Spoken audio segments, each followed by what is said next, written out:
मुलांनो, आज आपण इयत्ता आठवीमध्ये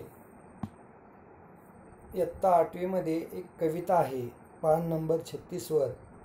त्या कवितेचं नाव आहे गावाभोवताली डोंगर. हे एक शेतकरी गीत आहे.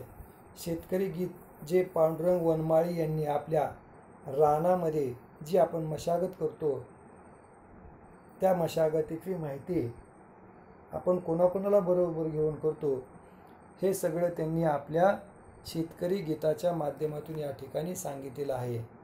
पांडुरंग वनमाळी यांचं शेतकरी गीत, गावाभोवताली डोंगर. गावाभोवताली डोंगर, आमच्या भोवताली डोंगर, तांबड फुटल्यावर जाऊ समंद शेतावर, करू काम भराभर. गावाभोवताली डोंगर, आमच्या भोवताली डोंगर. तांबडं फुटल्यानंतर म्हणजे आपण सकाळ झाल्यानंतर शेतामध्ये जाऊ, समद म्हणजे सर्वजण, आणि भराभरा जाऊन काम करू. शेत कापणी झाल्यावर खाऊ भाजीनी भाकर, कंस जमवू भराभर. गावाभोवताली डोंगर, आमच्या भोवताली डोंगर. शेतामध्ये कापणी झाल्यानंतर आपण भाजी आणि भाकरी खाऊ. भाजी आणि भाकर खाल्ल्यानंतर कंस भराभरा आपण काय करू, जमवू. सारं जाऊ खळ्यावर, भात झोडूया सत्वर, घालू वार तालावर. सारं जाऊया, सगळेजण मिळून जाऊया, भात झोडपूया, आणि सत्वर म्हणजे लवकर आपण काय करू, तो भात वाऱ्या तालावर घालूया. सोनं पिकवून धरतीवर, मात करायची गरिबीवर, नको हवाला दैवावर. आपण शेतामध्ये सोनं पिकवायचं, धरतीवर परिश्रम करायचं, मेहनत करायची, आणि गरिबीवर आपण काय करायची, मात करायची. आपण दैवावर विश्वास भरवसा ठेवायचा नाही, हवाला दैवाचा सांगायचा नाही. घेऊ बँकाचा आधार, देऊ जुलुमाला ठोकर, फेकू सावकारी आरपार. आपण बँकांचा आधार घेऊया. देशाने आपल्याला बँकांचा आधार दिला, नॅशनलाइज बँकेचा. कर्ज घेऊ बँकेकडून, ते फेडूया कष्ट करून, आणि आपल्यावर जे जुलूम लादतात त्यांना आपण ठोकर देऊया, ठेच देऊया. सावकारी कर्जातून मुक्त होऊया, आरपार होऊया. सावकाराचं आपण कर्ज न घेता बँकांकडून घेऊया. करू मेहनत या अपार, घेऊ संगती कामगार, जाऊ अन्याय सामोर. जे आपल्यावर लोक अन्याय करतात त्यांना बरोबर घेऊ, आणि अन्यायाला आपण काय करूया, सामोरं जाऊ. आणि सामोरे जात असताना आपण प्रथम काय करू, अगोदर मेहनत करू. जाती समद्या गाडूया रे, या धर्म निरपेक्षतेच्या राज्यामध्ये, देशामध्ये समद्या आपण जातीभेद काय करू, गाडून टाकू. समद्यांचा आदर करू, आणि नांदू समतेने सान थोर. लहान थोर मोठी मंडळी आपण काय करू, एका ठिकाणी शांततेने नांदूया.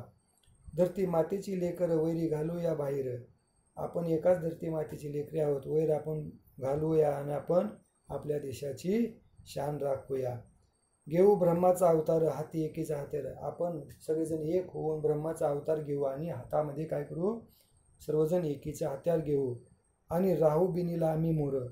आणि यासाठी आम्ही सगळेजण आपण काय करू, बिनीला म्हणजे सर्वांच्या समोर जाऊ.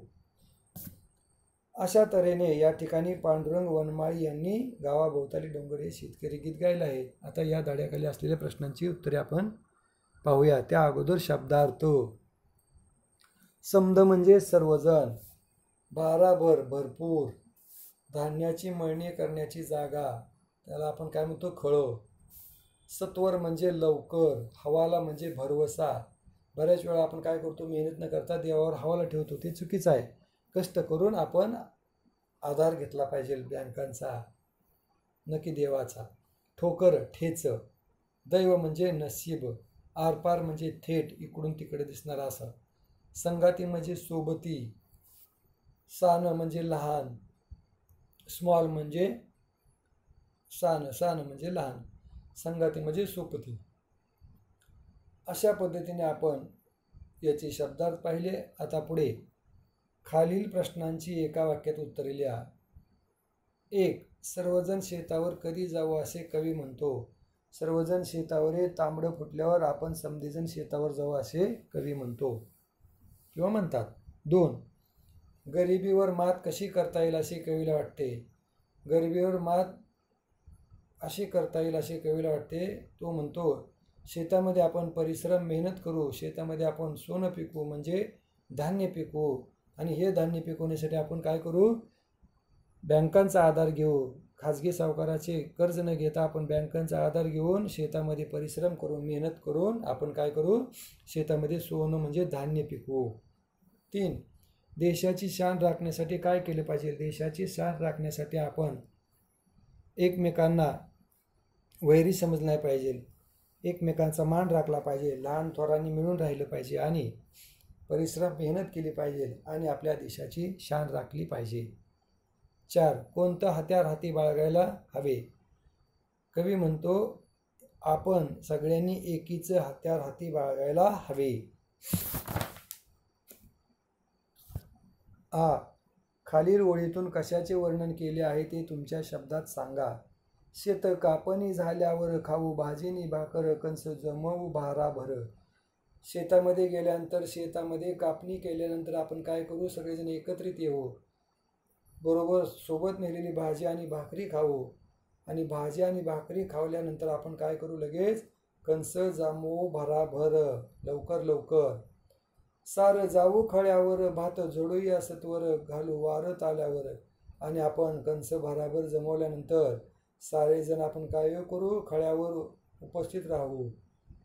ते जमवलेले कंस आपण जोडूया, लवकर लवकर जोडूया. सत्वर म्हणजे लवकर लवकर. आणि हे सत्वर झोडपलेली कंसे तांदूळ आपण काय करूया, वाऱ्याच्या तालावर आपण काय करूया, ते हलवूया, जेणेकरून त्याच्यामधले धान्य वेगळे होईल आणि धान्याचा लागून असलेला जो भुस्सा आहे, साळी वगैरे, ते बाजूला निघतील. म्हणून शेतामध्ये या ओळीतून शेतकऱ्याने शेतामध्ये काम करायचं, भाजी भाकर खायची मिळून, एकमेकाला आधार द्यायचा, भात झोडपायचा आणि तो तालावरच वाऱ्यावर तालावर घालायचा. त्यानंतर रसवई. खालील कवितेच्या ओळी पूर्ण करा. 1. तांबडं फुटल्यावर जाऊ समद शेतावर करू काम भराभर. 2. सोनं पिकवून धरतीवर मात करायची गरिबीवर नको हवाला देवावर. 3. करू मेहनत या अपार घेऊ संगाती कामगार जाऊ अन्याय सामोर. 4. घेऊ ब्रह्माचा अवतार हाती एकीच हत्यार राहू बिनीला मी मुरो. पुढे खालील वाक्प्रचारांचा अर्थ लिहा. 1. तांबडं फुटणे म्हणजे सकाळ होणे, उजळणे, प्रभात होणे, उजळणे. 2. मात करणे म्हणजे विजय मिळवणे, अजय राहणे, विजय मिळवणे. आणि मात करणे म्हणजे विजय मिळवणे, पराजयावर मात करून विजय मिळवणे. 3. ठोकर देणे म्हणजे सामना करणे, संघर्ष करणे. सोनं पिकवणे म्हणजे शेतामध्ये पीक घेणे. रस्व उ. खाली दिलेल्या कवितेतील शब्दांना एक समानार्थी व एक विरुद्धार्थी शब्द लिहा. 1. सान. सान म्हणजे समानार्थी शब्द लहान, विरुद्धार्थी मोठे. 2. गरिबी. गरिबी म्हणजे दीनता आणि दीनतेच्या विरुद्ध श्रीमंती. गरिबी, दीनता, श्रीमंती. 3. आदर. आदर म्हणजे मान आणि त्याच्या विरुद्ध अपमान. 4. अन्याय. अन्याय म्हणजे समानार्थी जुलूम करणे आणि विरुद्धार्थी न्याय करणे, जबरदस्ती न करणे. वैरी म्हणजे दुश्मन, शत्रू आणि विरोधार्थी दोस्त, मित्र. मोहर म्हणजे पुढं आणि विरुद्धार्थी माग. मोहर म्हणजे समानार्थी पुढं आणि विरुद्धार्थी माग. त्यानंतर दीर्घ उ. खालील नामापासून तयार झालेली विशेषणे अभ्यासा व नवीन वाक्य तयार करा. 1. गरीब, गरिबी. गरिबीपासून लोकांना आपण नेहमी दूर ठेवण्याचा प्रयत्न करायला हवा.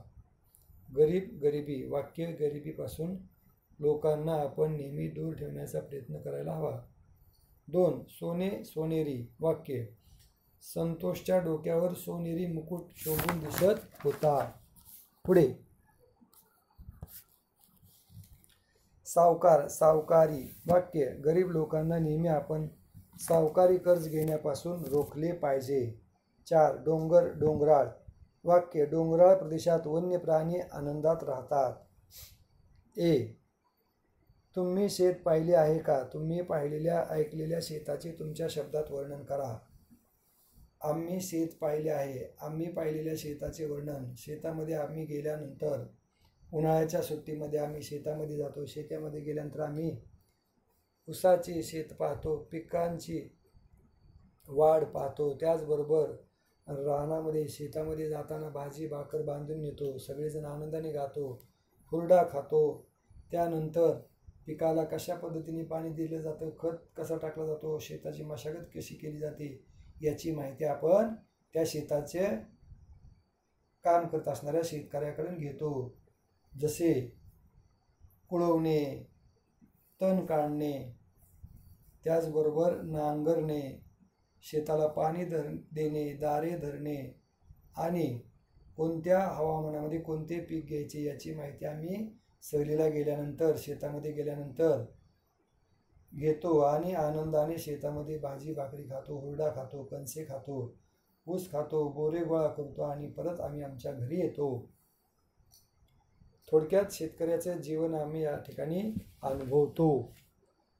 अशा तऱ्हेने आज आपण इयत्ता 8वीमध्ये गावाभोवताली डोंगर शेतकरी गीताची माहिती घेतली. रेमेडियल टीचिंगच्या माध्यमातून या ठिकाणी थांबूयात आपण. धन्यवाद.